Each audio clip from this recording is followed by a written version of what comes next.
നമസ്കാരം. ആരാണ് കേക്കച്ചൻ എന്ന പരമ്പരയുടെ 4ാം ഭാഗത്തിലേക്ക് സ്വാഗതം. വി ഡി സതീശൻ എന്ന വ്യക്തിയെക്കുറിച്ച് ആധികാരികമായി പ്രേക്ഷകരെ അറിയിക്കുവാനുള്ള ഒരു സമഗ്രമായ ഒരു പരമ്പരയാണിത്. ഈ പരമ്പരയിൽ എന്നോടൊപ്പം ചേരുന്നത് കഴിഞ്ഞ 45 വർഷത്തിലേറെ വി ഡി സതീശൻ എന്ന വ്യക്തിയെ നന്നായി അടുത്തറിയാവുന്ന പറവൂർ നിയോജക മണ്ഡലത്തിലെ ഒരു വോട്ടറും മുൻ എറണാകുളം യൂത്ത് കോൺഗ്രസ് ജില്ലാ സെക്രട്ടറിയുമായിരുന്ന PS രാജേന്ദ്ര പ്രസാദാണ് എന്നോടൊപ്പം ചേരുന്നത്. അദ്ദേഹത്തെ നമുക്ക് ഈ ചർച്ചയിലേക്ക് സ്വാഗതം ചെയ്യാം. ശ്രീ PS രാജേന്ദ്ര പ്രസാദ്, 2016 ഉമ്മൻചാണ്ടി സർക്കാരിൻ്റെ തുടർഭരണം നഷ്ടപ്പെടുത്തിയത് ഈ വി ഡി സതീശൻ എന്ന് പറയുന്ന വ്യക്തിയാണ് എന്ന് നമുക്ക് എങ്ങനെ പറയുവാൻ സാധിക്കും?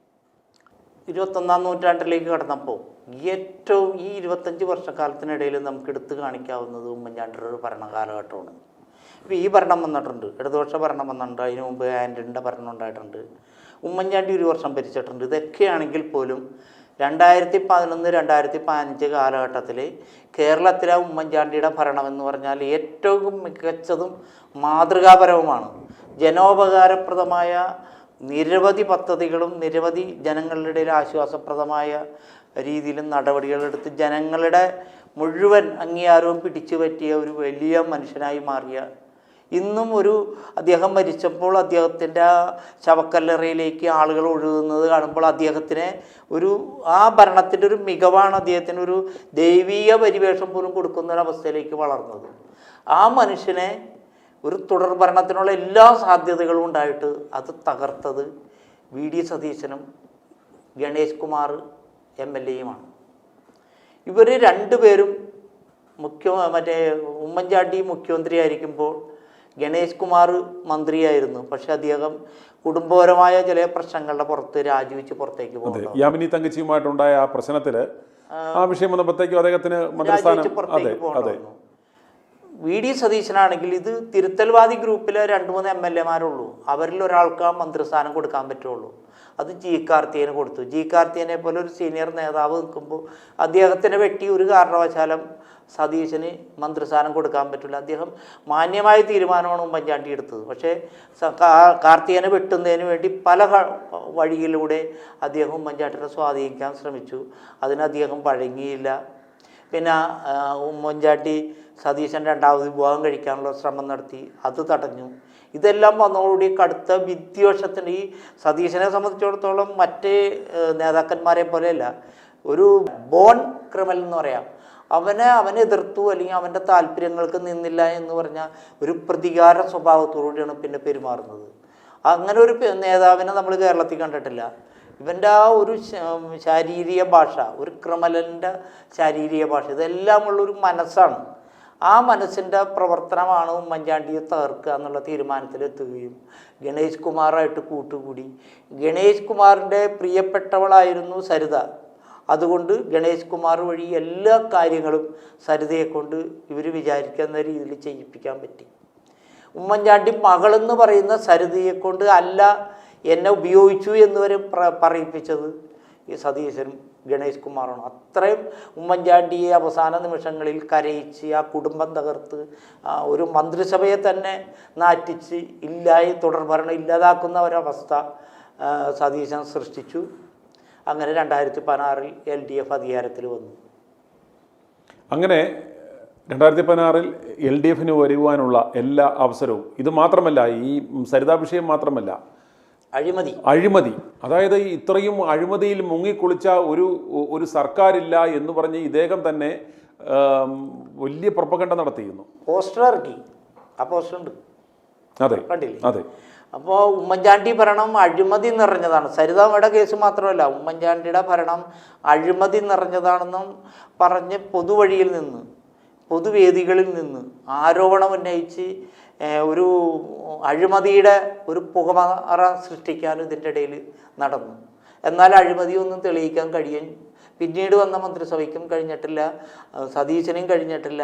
വെറും പുകമറയിൽ നിർത്തിയിട്ടാണ് ആ മന്ത്രിസഭയെ തകർത്തത്. ഒരിക്കലും കോൺഗ്രസ്സുകാർക്കും മാപ്പ് കൊടുക്കാൻ പറ്റാത്ത രീതിയിലുള്ള ഗുരുതരമായ സംഘടനാ വിരുദ്ധ പ്രവർത്തനമാണ് സതീശൻ ചെയ്തത്. ഒരു KPCC വൈസ് പ്രസിഡൻ്റായിട്ട് ഇരുന്നു കൊണ്ടാണ് സംഘടനയെ, ഒരു ഭരണകൂടത്തെ തന്നെ തകർത്തത്.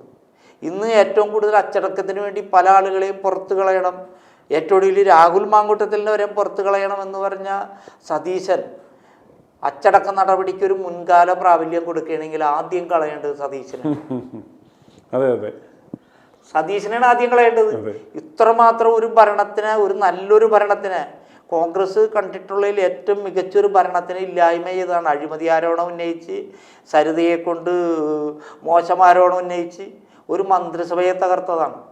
ഒരു കാരണവശാലും അതെ, അന്ന് അപ്രകാരം പറഞ്ഞ, അതായത് ഭരണകൂടത്തിനെതിരെ, ഉമ്മൻചാണ്ടിക്കെതിരെ ഇത്രയും കടുത്ത ആരോപണങ്ങൾ ഉന്നയിച്ച് പ്രതിപക്ഷത്തിനെ ആക്രമിക്കുവാനുള്ള സകല ആയുധങ്ങളും കൊടുത്ത് അപ്രകാരം ആ ഒരു തുടർഭരണം നഷ്ടപ്പെടുത്തുവാൻ കാരണമായ അയാളാണ് ഇന്ന് രാഹുൽ മാങ്കൂട്ടം വിഷയത്തിൽ പറയുന്നത് രാഹുൽ സഭയിൽ വരരുത്, സഭയിൽ വന്നു കഴിഞ്ഞാൽ അത് സഭയിൽ വേണ്ട പോലെ കാര്യങ്ങൾ അവതരിപ്പിക്കാൻ പറ്റത്തില്ല, ശ്രദ്ധ കിട്ടത്തില്ല എന്നൊക്കെയുള്ള തൊടുന്യായീകരണങ്ങൾ പറയുന്ന ഈ വൃത്തികെട്ടവനാണ് അന്ന് തുടർഭരണം തന്നെ ഇല്ലാതാക്കുന്ന രീതിയിൽ, ആ പ്രസ്ഥാനത്തെ തന്നെ പ്രതിസന്ധിയിലാക്കുന്ന രീതിയിൽ അന്ന് മറ്റേ കാളമറിച്ച കുത്തിമറിയുന്ന പോലെ മറിഞ്ഞ ആ കേക്കച്ചനാണ് ഇന്ന് ഈ നിലപാട് എടുക്കുന്നതെന്ന് എന്ന് ജനങ്ങൾ മനസ്സിലാക്കണം. അന്നേരം ഇപ്രകാരം ഒരു കമ്പാരിറ്റീവ് സ്റ്റഡി, അതായത് 2016 തുടർന്നുള്ള കാര്യങ്ങൾ, ഇനി നമ്മൾ വളരെയേറെ കാര്യങ്ങൾ നമ്മൾ ഇദ്ദേഹത്തെക്കുറിച്ച് നമ്മൾ ഡിസ്കസ് ചെയ്യുന്നുണ്ട്. അന്നേരം ഇന്ന് ഈ എപ്പിസോഡിൽ ഞങ്ങൾ പ്രത്യേകിച്ച് ജനങ്ങളുമായിട്ട് പങ്കുവയ്ക്കുവാൻ ആഗ്രഹിക്കുന്ന കാര്യം എന്ന് പറയുന്നത്, നിങ്ങൾ അറിയണം 2016 ഉമ്മൻചാണ്ടിക്ക് തുടർഭരണത്തിനുള്ള സകല സാധ്യതകളും ഉണ്ടായിരിക്കെ വളരെ മികച്ച രീതിയിൽ അദ്ദേഹം സംസ്ഥാന ആ ഒരു സർക്കാർ നല്ല രീതിയിൽ കൊണ്ടുപോകുന്ന ആ സമയത്താണ് അഴിമതി ആരോപണങ്ങളും ആ ഗവൺമെൻറ്റിൻ്റെ സകല മേന്മകളും നശിപ്പിക്കുന്ന രീതിയിൽ ആരോപണങ്ങളായിട്ട് ഇയാൾ ഇറങ്ങുന്നതും, അതുപോലെ അത്രയും ഒരു വന്ധ്യനായ ഒരു മനുഷ്യനെ അത്രയും ആദർശശുദ്ധിയോടെ ഒരു കുടുംബജീവിതത്തിൻ്റെ ഒരു ഉത്തമ മാതൃക കാണിച്ചെന്ന ഉമ്മൻചാണ്ടിയെ പോലുള്ള ആ ഒരു മഹാമനുഷ്യൻ്റെ കുറിച്ച് ഒരു മനുഷ്യൻ പോലും കേട്ടാൽ വിശ്വസിക്കാത്ത തരത്തിലുള്ള, അസഹിക്കാത്ത രീതിയിലുള്ള ആരോപണങ്ങൾ ഉന്നയിച്ച് അന്നും ഈ തൊടുത്തുവിട്ട ആരോപണങ്ങൾ, ഇന്ന് രാഹുലിനെതിരെ ഉന്നയിക്കുന്ന ആരോപണങ്ങൾ പോലെ അന്ന് ഉമ്മൻചാണ്ടിക്കെതിരെ ഇത്രയും വൃത്തികെട്ട മ്ലേച്ഛമായ ആരോപണങ്ങൾ വന്നു. അതിനെ സപ്പോർട്ട് ചെയ്യുവാൻ PC ജോർജിനെ പോലുള്ളവന്മാർ വന്നു. കണ്ട കാഴ്ച ലൈവ് കണ്ട പോലെ ഇവന്മാർ അവിടെ വിവരിച്ചു.